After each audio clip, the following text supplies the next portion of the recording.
So hi friends, welcome to PD classes.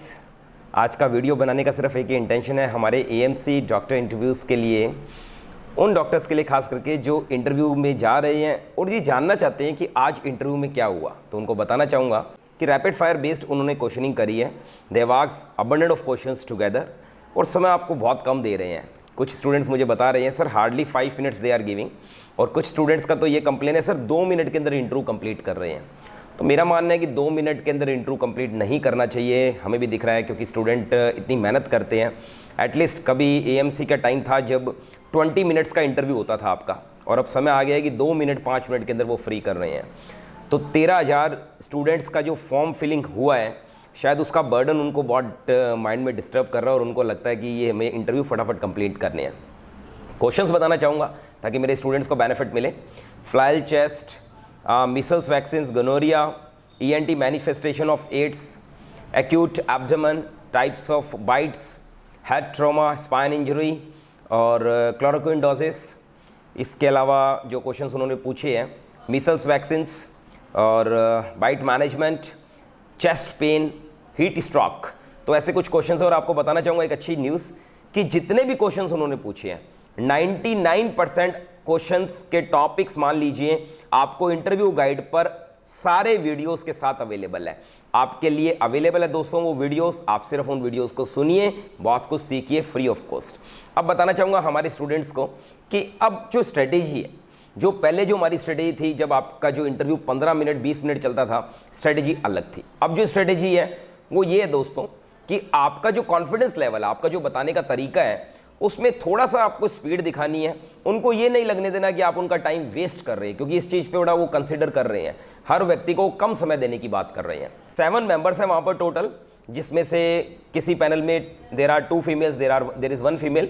और आपका जो विशिंग क्राइटेरिया है वगैरह, ये बॉडी लैंग्वेज सब मैं आपको टाइम टू टाइम बताता रहता हूँ। बट इंपॉर्टेंट इसमें यह है कि जब आप वहाँ जाते हैं तो अभी तक आप इंटरव्यू दे रहे थे, प्रैक्टिस कर रहे थे, अब आप इंटरव्यू रैपिड फायर के बेस पे देंगे, यानी आपका कॉन्फिडेंस लेवल कुछ और बूस्टअप होना चाहिए।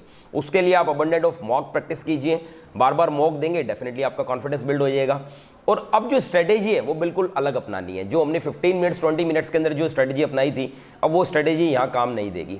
यहाँ पर आपको उनके टाइम को रिस्पेक्ट देना है, उनको ये रियलाइज़ करवाना है, हाँ sir if you are in hurry, अगर आप स्पीड अप बता रहे हैं तो मुझे स्पीड अप नहीं देना, मगर मुझे मेरी आंसरिंग कम समय के अंदर अच्छी बात कह के पूरी करनी है। मींस उन्होंने अगर आपसे फ्लाइल चेस्ट पूछा है तो आप मेजर बातें बिल्कुल अवॉइड नहीं करेंगे। तो फ्रेंड्स अब आप ध्यान रखेंगे कि एक तो आपका टोन, इसका बहुत इंपॉर्टेंस रहेगा, आपकी बॉडी लैंग्वेज बहुत इंपॉर्टेंस रहेगी, क्योंकि देखिए बॉडी लैंग्वेज चाहे इंटरव्यू 2 मिनट का हो, 5 मिनट का हो, चाहे 15 मिनट का हो, बहुत मैटर करती है। आपकी जो टोन है, अगर आपकी जो आंसरिंग है उसकी टोन अच्छी है, 38% मार्क्स आपके टोन के होते हैं, ध्यान रखना हमेशा।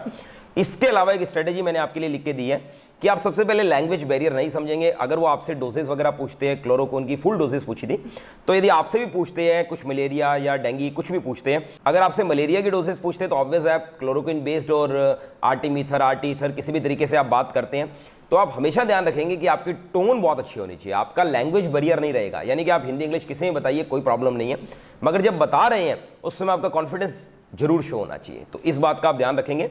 इसके अलावा body language should be best. आप जितनी अच्छी बॉडी लैंग्वेज परफॉर्म करते हैं, जिस स्टैंडर्ड से जाते हैं, एज देयर आर 7 मेंबर्स, तो सब 7 मेंबर्स की नज़र आप पर है, तो obvious at that time you should be the best I can say. और अगर समय कम मिल रहा है तो उस चीज़ को हमें अपॉर्चुनिटी मानना है, ना कि उस चीज़ को ये सोचना है कि पहले समय ज़्यादा देते थे। बल्कि एक बात बताऊँ स्टूडेंट्स, पहले अगर हमें 20 मिनट मिलते थे तो ये हमारे लिए बहुत कॉम्प्लिकेटेड था। यानी कि 20 मिनट किसी के सामने बैठकर ये रियलाइज़ करवाना that I am the best, I am the best, I am the best, it's very hard. 3-4 minutes quite easy, but जो क्वेश्चनिंग है ऑब्वियस है, अब वो आपको सबसे पहले तो हाइपोथेटिकल क्वेश्चंस नहीं पूछेंगे जिस तरीके से पिछली बार पूछ रहे थे। मैंने भी अपने स्टूडेंट से बहुत बार पूछा था कि एक आर्मी मैन है, एक सिविलियन है, अचानक इंजर्ड होते हैं तो आप किसको पहले ट्रीट करोगे। अच्छा, कोई सिवियरिटी बराबर है किसी में तो आप क्या करेंगे।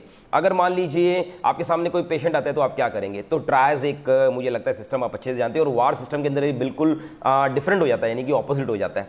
तो ये कुछ बातें मैं जरूर डिस्कस करता था, और इंटरव्यू के बाद भी समय था तो ऑब्वियस है वो आपकी फैमिली के बारे में, आपकी स्ट्रेंथ्स के बारे में, आपकी वीकनेस के बारे में, इवन आपकी फैमिली के बारे में, और बहुत से ऐसे ऐसे क्वेश्चंस वो पुटअप करते थे जो आप बड़े कंफर्टेबल फील करते। पर अब समय उस बात का नहीं है, they are asking in very speedy manner. तो ये मान लीजिए कि अब आप जो भी मॉक प्रैक्टिस करेंगे, आज के बाद आप कोई भी मॉक प्रैक्टिस करेंगे, वो एक रैपिड फायर के बेस पे करेंगे। यानी कि अगर मैं भी आपसे इंटरव्यू लूं या आप किसी और को भी इंटरव्यू दे रहे हैं तो स्पीड अप इंटरव्यू लीजिए। इवन मैं भी अपने स्टूडेंट्स का आप स्पीड अप कहूंगा उनको, और प्रैक्टिस करने के लिए कहूंगा कि स्पीड अप इंटरव्यू दीजिए।